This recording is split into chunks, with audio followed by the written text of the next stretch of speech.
Mob, welcome back to the cream of the crop. Fourth and 31 podcast, your one stop shop for all things college and SEC football. Hit that like, hit that subscribe, hit that bell so you never miss a second. I'm your host, part of the Killer Bees broadcasting team, the Chad Bolick, along with the man, the myth, the legend, and the coach, Bo, and the man who signs all our paychecks, the boss, Scott. All right, so let's get into this weekend. As you know, this is diabetes weekend for the SEC with a bunch of cupcakes, or as the Big Ten calls it, weeks 2, 3, 4, 7, and 9. Um, and Big Ten fans, hey, let's talk about this in the comments. Hit me up. Tell me what an idiot I am about your cupcakes throughout the season. We have it once at the end of the year. So, Bo, did you have anything to say about this?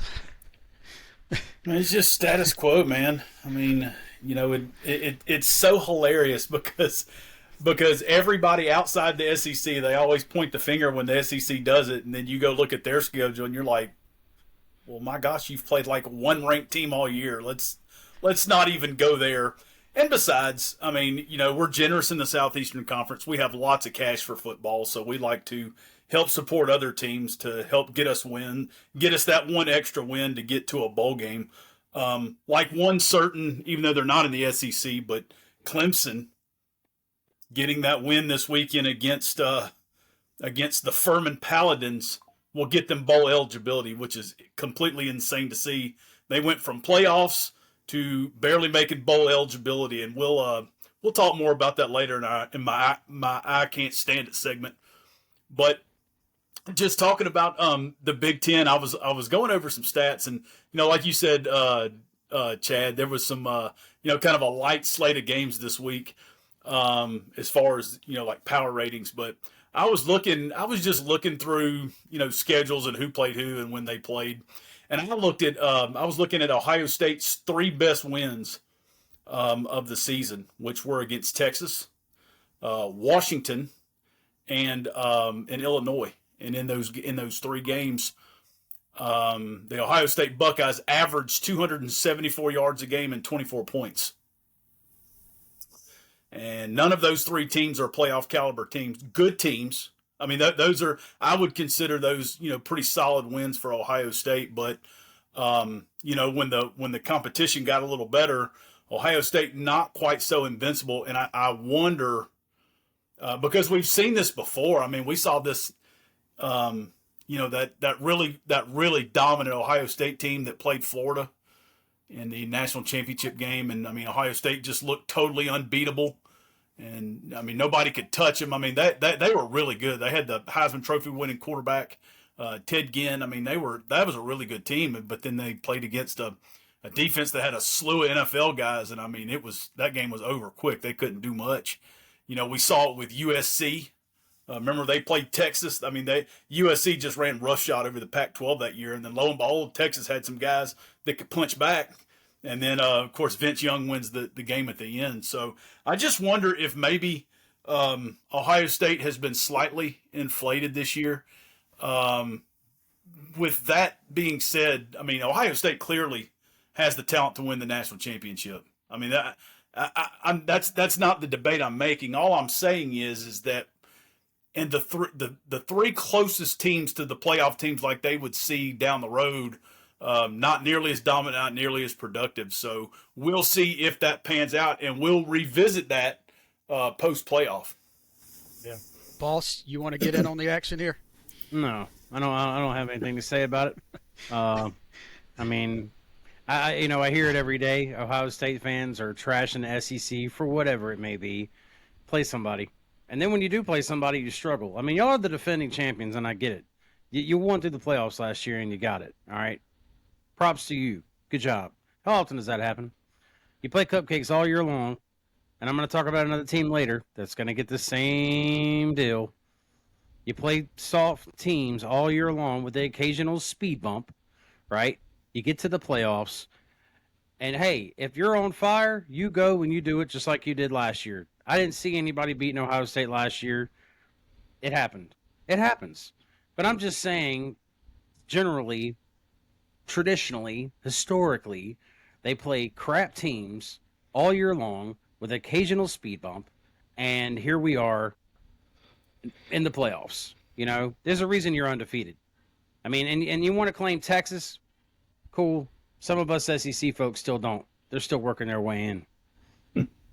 So, All right, my opinion. but fear not, Big Ten fans, because once, like Bo said, once we get to the "I can't stand it" segment at the end of the show, I will agree with you on some things about the SEC scheduling that just burns me up. All right, gentlemen, on to the games. This is skin and bones, man. This is like the carcass after the Lions have gotten to it. There's not much here this week. We got three decent games, two SEC and a Big Ten game. So let's get into it. Yeah, who knew? All right, let's get into it. Missouri at Oklahoma. You know, a month ago that game looked to be extremely good, but until, Missouri had the unfortunate injury to the quarterback, and Missouri might have had a shot in this game, but I think this could be a first half game, and then Oklahoma just pours it on in the second half. So personally, with Oklahoma's defense, best defense in the SEC, possibly in the country, I see Oklahoma running away in the second half. Boss, what you got? You just took the words right out of my mouth, man. Number one defense in the country. Missouri's got a good defense as well. I do think this is a low-scoring game. I do. Oklahoma did not look all that impressive against Alabama on offense, but their defense is what took hold, and I think that will be the same key here. I think they will. I don't ever see them losing in this game. I think they will have control, but I do see a very low-scoring game. I don't see a lot of offense on either side of the ball in this game. But I do have a question for the Oklahoma fans, real quick. Do you consider Missouri a rival? I just wanted to know that. Like, Mob, let us know. I'm curious about that. Do you consider Missouri a rival? I mean, you guys come from Big 12 Conference over to the SEC. Originally Big 8. Mm-hmm. Yeah. So, I mean, you guys go back and you have a history together. So, honestly, do you guys consider Missouri a rival? So, Bo, what you got on this one? Oklahoma wins. Oklahoma covers. I think the line I saw at 6.5, somewhere in there, 7 maybe. That seems low. I think that's what it was. I can't remember. But I like Oklahoma to win this game by double digits. Missouri playing with a backup quarterback. I mean, yeah, don't be fooled by last week, guys. Missouri was at home playing against a Mississippi State defense. I know we've talked well about Mississippi State this year, and they've shown a ton of fight, and they're easily the most improved team in the conference. They still lack the quality talent. They still lack the depth. And Missouri's ground game, I mean, they chewed up over 300 yards on the ground.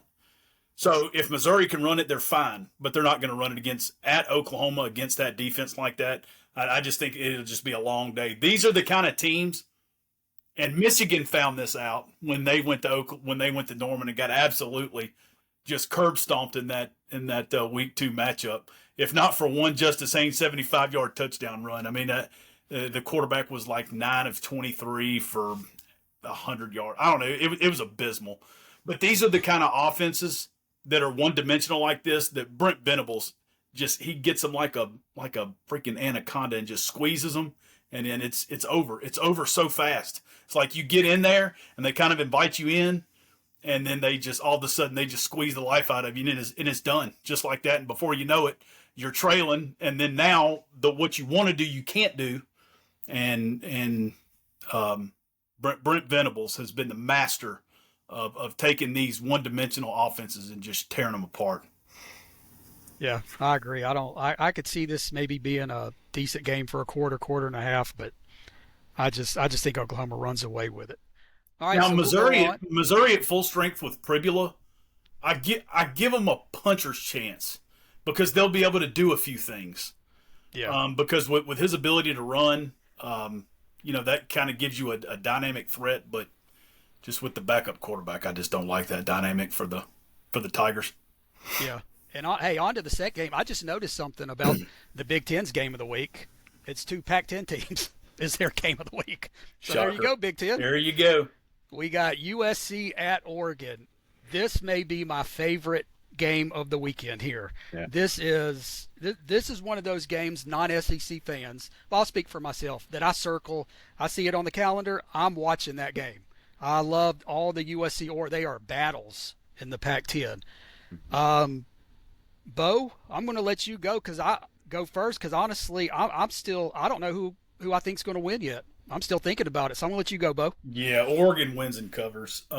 Lincoln Riley, his track record on the road is awful. It's worse as a road favorite. Now they're about a 10-point dog, but they're a 10-point dog for a reason. Yeah. I don't trust Lincoln Riley on the road against a team that has more talent than they have. Oregon probably position group by position group is better, and I'll take Dan Lanning and his staff over Lincoln Riley and his staff any day of the week. Now the quarterbacks, I probably give, this might be an unpopular opinion, I give a slight edge to Mavia and the USC quarterback. I really like him. I really liked him at UNLV. I thought he was a really good talent. But I really like him as a quarterback. But everywhere else across the board, Oregon's better than USC, and including in the booth. Give me the Ducks to win. Give me the Ducks to cover the 10. And I also a lean to the over. I think it was around 59, 60 points, somewhere in there. I think this is kind of a high-scoring affair, with the back door being wide open because USC will probably have to throw and have to push tempo. So give me the Ducks. Okay, and after hearing all that, I've made up my mind. I love an underdog. Go Trojans. I'm picking the Trojans because I like the underdogs. They got nothing to lose. Go in there, play your game, But let's be real. They're going to have a couple of turnovers. Well, I will say this for USC, phenomenal helmet. The decal on the helmet. Oh, that's one of the great logos and helmets in college football. Yeah, and you know what? That's a great idea for our next show. Favorite logos and helmets. But I think I'm gonna best mascots. I got the Western Kentucky Hilltopper. Yeah, the red cracked out. Yeah, well, it's like the Kool-Aid Man and the Blob had a love child, and out popped the Hilltopper. All right, boss. Before this gets off the rails even further, what you got? Well, I think Bo hit a lot of key points there, but check this out. If Oregon loses this game, they're out of the playoffs. They're going home. I think that's enough for me to take the Ducks. Also, another reason I don't want them to win. I'd rather them be out. But I think that alone right there, the Ducks are going into this game knowing they can't lose. They can't. I do think it's going to be I think these two quarterbacks are exciting. They're really good at what they do. They're two of the best in the country. I put them right there with a lot of the SEC quarterbacks I've been talking about. Yeah, some may argue they're better. Both of these guys know how to sling the rock, and I think there's going to be a lot of air attack in this game. I'm looking forward to watching it. I also had this game circled. Y'all know what I think about Lincoln Riley and USC, but I do think it'll be. I don't know if it'll be that close because Oregon has a lot on the line here, way more than USC. What's going to happen if USC wins? Where does that leave USC? It's a good question, right? I mean, well, if I can tell you this, boss, if USC wins, they're still alive for the playoff because they only have 2 losses. He was about to have it, and that would all but eliminate. Right. This is a playoff elimination game. So right. So it's that alone right there. I've got the Ducks winning because of that. It's going to be a heck of a game, and I'm going to enjoy it. I know that a lot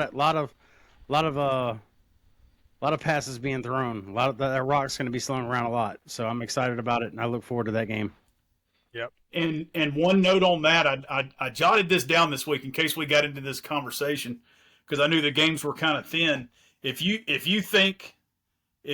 like either of these two teams to have a shot to win the Big Ten, now obviously they're not in a driver's position, but let's just say something crazy happens because we've seen crazier things happen in college football, right? I mean, we've seen we saw Pitt as a near 30-point underdog beat West Virginia way back when in yesteryear to keep West Virginia out of the BCS playoff game.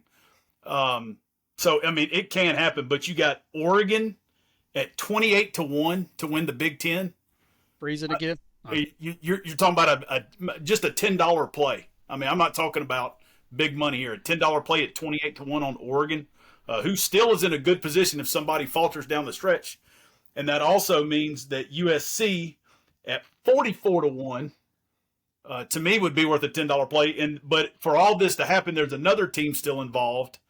Michigan's going to factor in. They're at 26-1.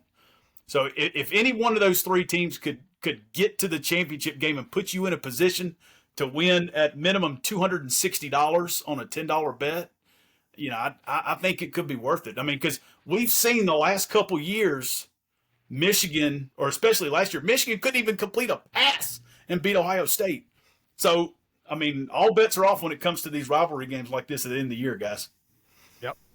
All right. Well, this will bring us to our final game of this Skin and Bones weekend is the you can't spell citrus without UT game, Florida, the home game against number 20 Tennessee, and I would love for this to come down to the final possession because those games, back in this is kind of one of those rivalries that's kind of gone by the wayside in recent years because Florida hasn't been as good, but man, those were some good games.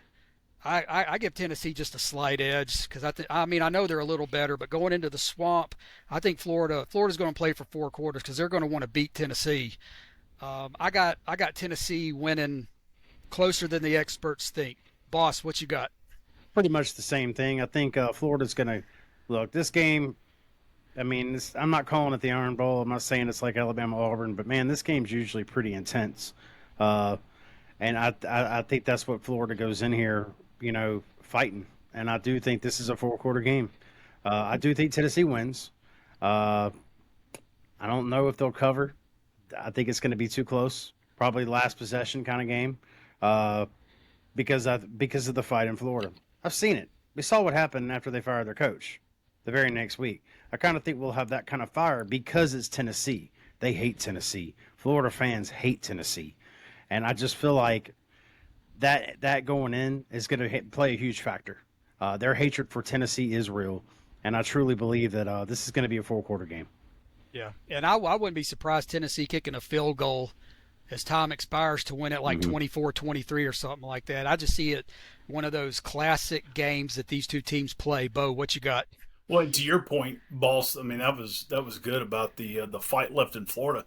They've done it not once but twice against two of the best teams in the SEC in Georgia and Ole Miss. So it wasn't a fluke. One of those games was on the road at Ole Miss. So Florida has shown you there's still fight left in the team. There's still gas in the tank. They're wanting to play. Give me the Gators and the 4.5, and we're going to sprinkle the money line just in case. Tennessee's secondary can be had. Now the question is, can Lagway take enough advantage to win the game? Because I think there's where your deciding factor is right there. Tennessee all year has been great, tackles for loss and sacks, but they have given up some yards and they have given up some passing yards. So if Lagway can hang in there and make some throws down the field, Florida's got a real shot. Now they got a real shot. But like you were saying about how these two teams absolutely hate each other, 90s Tennessee Florida was amazing. Fulmer versus Spurrier was great. There were so many NFL players on those two rosters. And I mean, still are, but I mean, you think about all the great players that came through Tennessee and Florida during that time. I mean, you're talking about two teams that won in the 90s. They each won a national championship. They won, Florida won multiple SEC championships. Tennessee won an SEC championship. And you're just talking about high level, but this is definitely this is in my top 3 of SEC rivalries.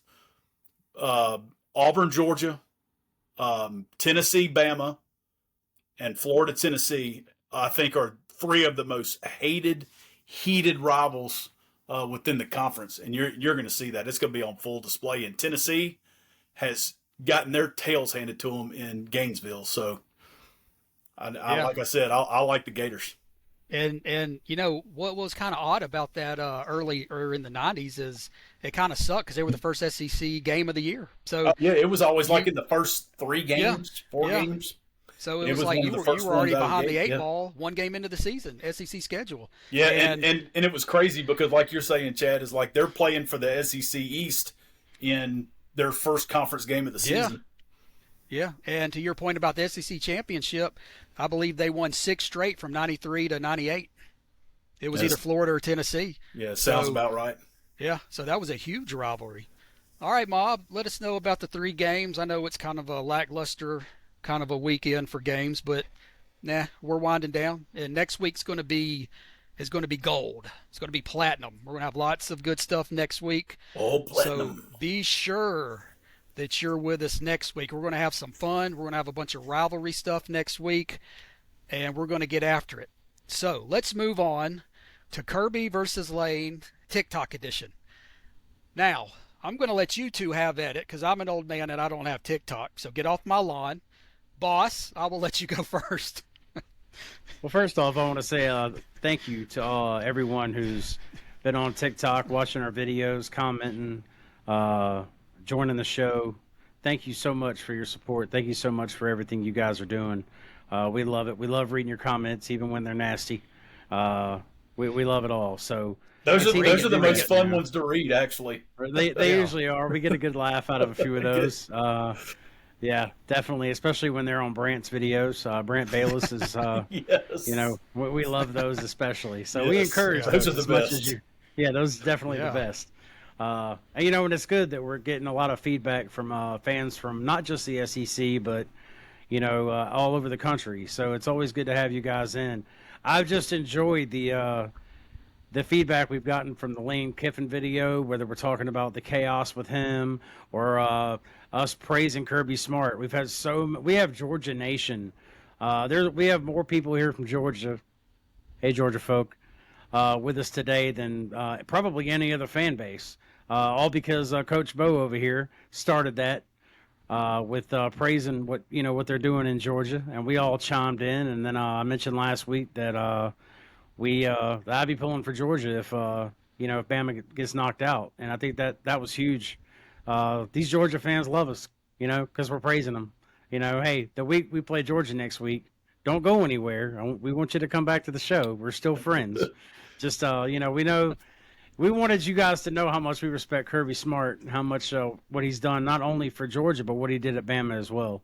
So there's just a lot of respect for. But I wanted to take a second to thank you guys on TikTok for your support, your comments, and everything you're doing for us over there. Thank you. Yeah, and also let's go ahead and say, hey, we love Uncle Lou. Uncle Lou's We one of do. our favorite ones, and he's a Georgia guy. And I love listening to him as a Love Roll Uncle Tide Lou. guy. Love Yes. YouTube. All right. Now let's have a little bit of fun here, guys. Let's do our top 5 non-SEC rivalries. Bo, I know you've had 45 minutes to think about this. What you got? Well, steel trap. So coming in at number 5 are when the Surface Academies play. There's nothing better. I will say it until I die. There is nothing better than Surface Academy football. 100%. I love it when Army, Navy, and Air Force play each other. I mean, they stinking get after it. I mean, it's old school, bare knuckle, backyard brawl. I mean, just the effort, the relentlessness, and not to mention, I mean, we all know that the sacrifice that these young men are going to make for our country. And then to watch them go out there and compete, to be able to do that on the highest level, in college, playing Division I college football, pretty special. Love the Army, Navy, Air Force, the Service Academies, and not to mention Air we freeze Force, again? one of my top believe 10 so. helmets of all time.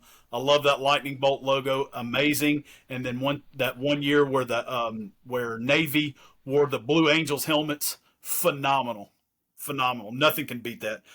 In 4th place, BYU Utah, the Civil War, or the Holy War, excuse me. They hate each other. That is as nasty a college football rivalry as you can find anywhere. and it's usually a tough physical game. Another one, and we were talking about this about current rivalries or traditional rivalries, because there's a lot of games that don't play anymore. Like Nebraska Oklahoma was a phenomenal game for years and years and years. They don't play anymore. So at the end of the year where it should have been. Absolutely. Yeah. And Colorado was in that mix. They had some great games in the mix. But with number 3, I went with the backyard brawl with West Virginia and Pitt. That's usually always a really good game. And as a bonus, the prodigal son has returned to Morgantown. Rich Rod, he's back. Oh, love Rich Rod. Number 2, this is a hometown thing for me. South Alabama Troy, the battle for the belt. That's usually a good game. Yes, I'm biased. I don't care what any of you say. I'm biased. My daughter's a cheerleader at South Alabama, and her mother and I both graduated from South Alabama. That's where we met. I've been going to South Alabama sporting events since I was just a little kid. So South Alabama and Troy, the battle for the belt, comes in at number 2. And number 1, best rivalry game of all time, Iowa versus Minnesota. The Floyd of Rosedale. Yep. They are playing for a pig statue. I don't need to say anything else but that. Thank you. Yeah, and hey, you Big Ten people, hey, we're not as redneck. We don't even have a pig trophy down here, so you can stick it with that. Yeah, I don't. I don't even go to the fair, so. All right, I'll do mine real quick when we get to the boss. My number 5 is one that they don't even play anymore because Michigan chickened out of it, and that's Michigan Notre Dame. Let me have it, Michigan fans. Number 4 was probably the greatest rivalry in the 90s of all time. Will not be disputed with me. Florida State Miami. Some of the greatest games you would watch that game the second weekend of October on ABC, whether phenomenal. It was wide right, whatever. That game was awesome. And you want to talk about a game littered with NFL people? Go watch that, and that's a who's of NFL Hall of Famers in those games. You got it. All right, number 3, I like the Victory Bell, USC UCLA, the Battle of Los Angeles. Always kind of like that one growing up as a kid. Number 2, here you go, Big Ten. Got to give respect to Michigan Ohio State. Probably, I'm a homer. Probably the second greatest rivalry to the Iron Bowl. But it depending on where you live. I respect the Michigan-Ohio State game. And my number 1 is Bo's number 5 because Army-Navy, there's not a greater rivalry in college football. So much respect to those guys like Bo said. And that's the most purest form of football you will ever watch. And the only thing missing from that rivalry is the leather helmets. Because that's with the wing tee, the veer, and the full house and all that stuff. It's a throwback football game for me, and I absolutely love it. All right, boss, what you got? Man, you guys killed me. But I'll tell you what, all 3 of us had the Army-Navy game. Army-Navy, man, that's well, if you have an all-time list of best rivalries and Army-Navy's not on there, you're not a college football fan. I'm just right. It's just that simple. It's always a classic, man. I've got Miami with 2, and both of them have been mentioned. Florida State, and then Notre Dame. I feel like those are 2 rivalries right there with Miami. That's always fun to watch. It's always Catholics versus convicts, baby. That's right. Love those 2, both of those for Miami. Michigan, Ohio State. I was gonna put there. And then the rest of them are kind of a battle because we've had some people come into the SEC lately that haven't always been here. Like Texas, Oklahoma. Boy, Texas has a few, don't they? I mean, with A&M. We'll get into the SEC later, but Texas, I did want to bring that up. Texas, Nebraska. Texas has always had quite a few big-time rivalry games that I've always like enjoyed. You're saying, boss, a lot of these teams don't play anymore, and or for one reason or another, the rivalries have been watered down. I mean, you would almost have to say rivalries of the 90s, rivalries of the 2000s, because the way and the landscape in college football has changed. I mean, there's few outside of conference now that still remain. Right. But I mean, that's mine. I mean, like I said, you guys did a wonderful job on that, if I may say so myself. But that Navy Army game, man, that's number one. I Number could one. honestly have a whole 30-minute show on Army, Navy, and as a kid in the late 80s, early 90s, when I got into college football, that game was always on. It was always A standalone game. It's standalone. It's on weekend. And if you go back and look at those scores, I bet you damn near every year it was like 17-13, 17-14. Right. It was like low score, and somebody kicked a field goal at the end to win it. It was close Right. games. Always close. I don't know. I just always loved it because they were always. And what made it even better, most rivalries you want on campus. This rivalry was, I don't think, ever on campus. They were at East Rutherford, New Jersey, or big city stadiums, which made it even better. As a kid, because I'm like, wow, they're at these NFL stadiums playing, so this must be a good rivalry. Right.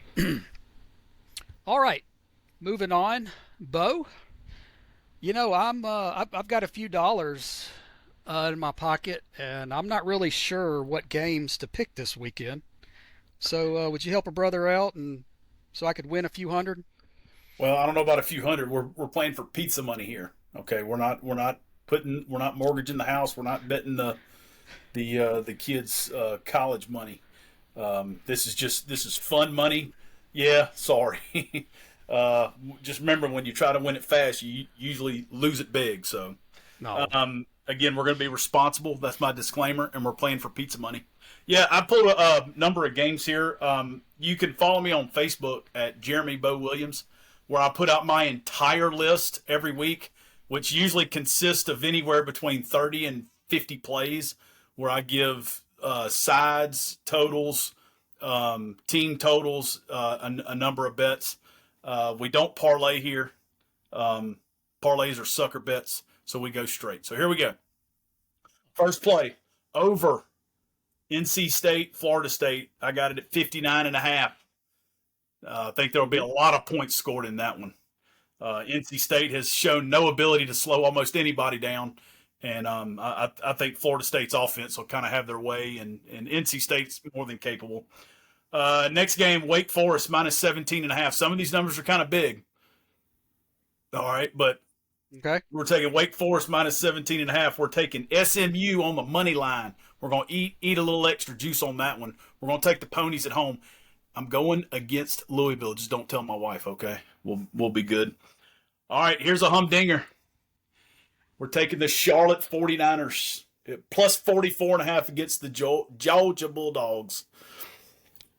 Georgia don't care about this game. They're gonna have the third and fourth stringers play. They're gonna get a lead, pull everybody. They're gonna run the ball, condense the game, win it, and get out.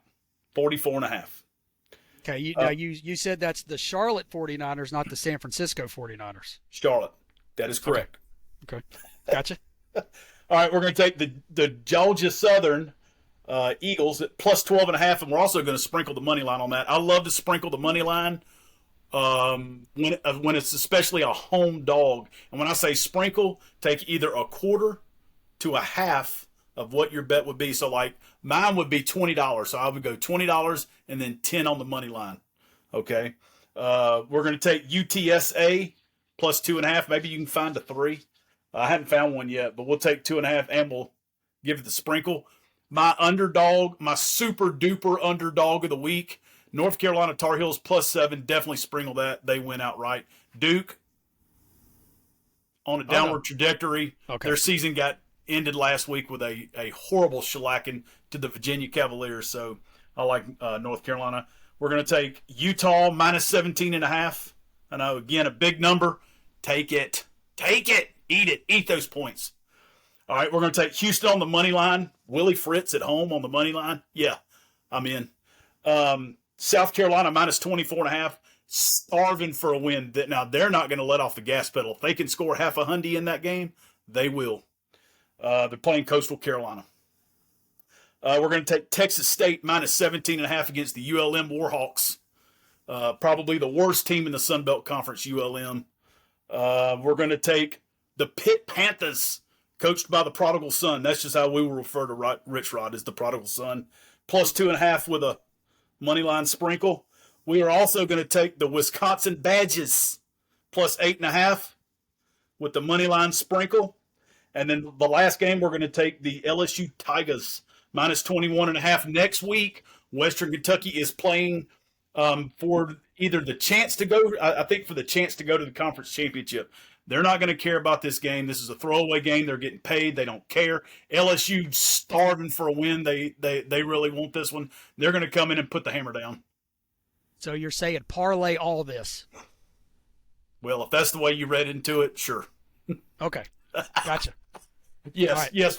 Just one big parlay on everything, and then break every rule that I have, and then yeah, sure, you'll win. Fair enough. All right. But guys, on a serious note, with the games on the numbers, it's a fun thing. I have really good sources. Phil Steele is one of my best. I do a ton of reading on him, articles, all kinds of stuff. He puts out a weekly spreadsheets. So much information's phenomenal. And I really do my homework on his website. So you're saying you steal Phil's stuff? No, I pay for it. Oh, okay. I pay for a subscription at the beginning of the season where you get all of his newsletters, you get all of his weekly write-ups, you get all of his weekly everything, and then on top of that you get the magazine. So I take the magazine at the beginning of the year and I make a spreadsheet. I break down every single team in the country by conference, and I make my own spreadsheet, and I compile my information that way, and I read Phil's stuff every week, and I'm just a football junkie like that. Well, Mob, you heard it here from the degenerate himself, man. He's making a living. Everything you see that he owns it's been from gambling. So and he's done well for himself. If you believe that, I've got oceanfront property in Arizona to sell you. Boss, you're not a degenerate gambler, are you? No, sir. No, sir. So no, you're sir. saying I can't stand it? You can't stand gambling? I didn't say that. You know, you do okay. you. You know, I'm not a Baptist. Boss, I'm not judging. Boss, you know, I'm trying to segue here, man. Help me out. Help me segue. You totally blew it, boss. But that's Yeah, okay. You write the checks, so you can do whatever you want. I did. Boss, No, are but you saying you can't stand it? I'll tell you what I can't stand. You Thank ready for you. this? I'll tell you what I can't stand. I can't stand the love for Notre Dame. I don't understand it. I don't know why it is. It's always been that way. This didn't just start. This has been here forever. For as long as I can remember being a childhood, being a little boy, I can remember the love Notre Dame was getting. It hasn't gone anywhere. And all this goes back to the committee, right? And today I looked up and I wanted to say, I'm going to get some names. I want to see who's on this CFP committee.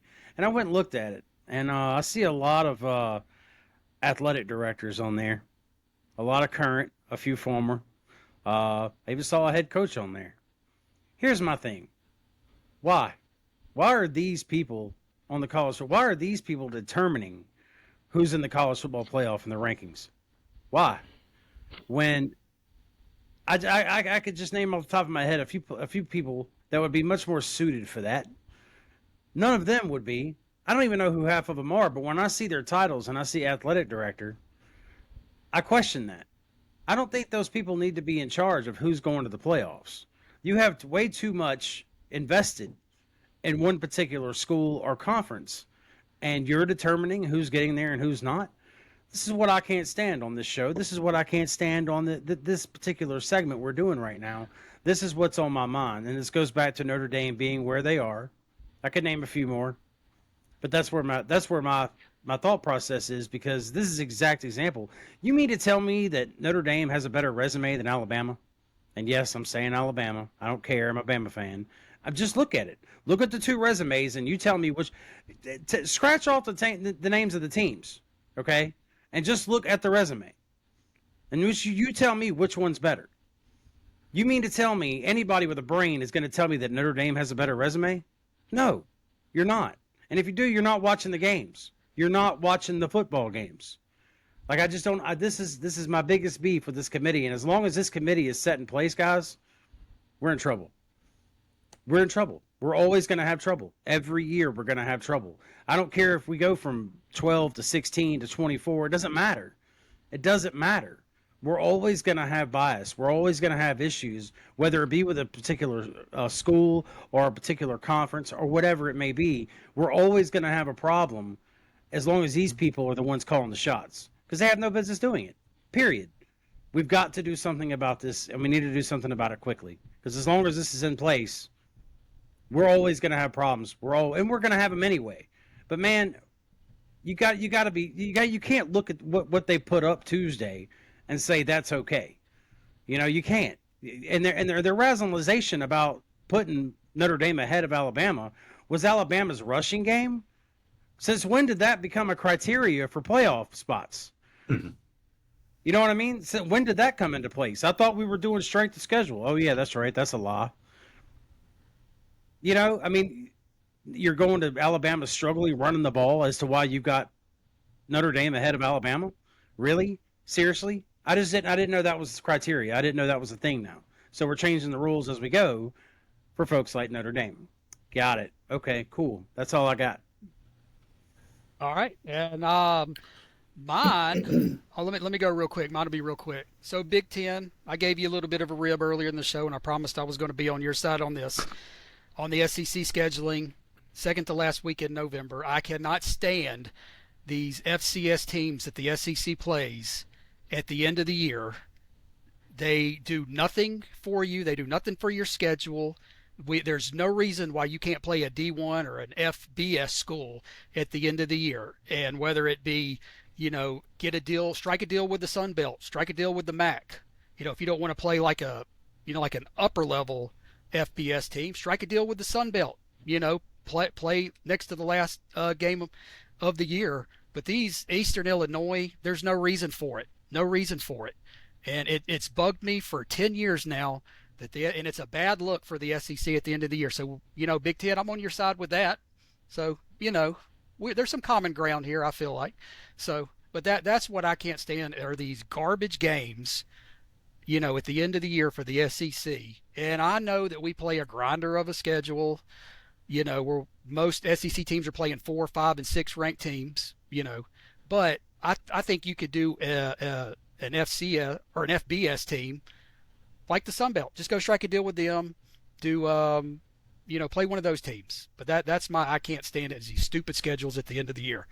Bo, what you got? I'll tell you what I can't stand. What I can't stand was last week watching 4-5 Clemson come back to beat the Louisville Cardinals, and Dabo jumping up and down, literally jumping into the arms of one of his assistant coaches, celebrating like they had just won a natty. And it dawned on me, he knows that with this win, that all they got to do is beat Furman next week, and they're bowl eligible, because we already know South Carolina's going to beat them in 2 weeks. I mean, South Carolina's owned that series of late. I mean, I think they've won 3 of 4. And he's going, oh, thank goodness I don't have to worry about beating South Carolina to get into a bowl game. But what I can't stand is how far Clemson has fallen, and Dabo consistently stands there and looks at that camera and goes, well, whenever Clemson's tired of winning, they'll get rid of me. Well, 6-6 not going to get it, bud. I can't stand it. All right, Bob. Well, this will do it for this episode. Please leave a like, a comment. Let us know. And again, Scott said this last time. Let us know if there's something you want us to talk about. We're open. These games this week were terrible. But we're, like I said, next week, do not miss next week. Next week's going to be great shows. Even though it's Thanksgiving break, we're still going to be grinding and working. So, give us a like, a comment, subscribe, all that fun stuff. For the Coach Bo, for Scott the Boss, I'm the Chad Bolick. We will see you next time.